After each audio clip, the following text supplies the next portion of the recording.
এখন আমরা চলে এসেছি হিন্দুস্তান ক্লাব, গড়িয়াহাট হিন্দুস্তান ক্লাব, যেটা ফেমাস হচ্ছে ওদের ওই চন্দননগরের লাইটিং এর জন্য, আর সেটা দেখতেই আমরা এসে গেছি। তো এখন ঠাকুরও দেখবো, লাইটিংও দেখাবো, এবারে ডুয়েল লাইটিং হয়েছে, তো সেটাও তোমাদেরকে দেখাচ্ছি। চলো দেখতে থাকো ব্লগটা, আর কেমন লাগলো জানিও।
চলে এসেছি আমার সবচেয়ে পছন্দের লাইটিং এর তলায়। আগের বারে মনে হয় পিঙ্ক শেডে ছিল, এবারে ব্লু শেডে।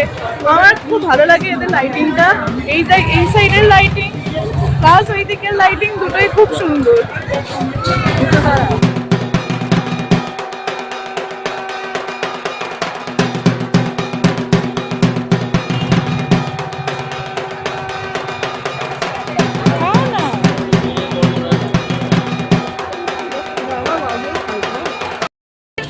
কি কি ঠাকুর দেখলাম সেটা দেখার জন্য নেক্সট ব্লগটা গিয়ে চেক করে আসো।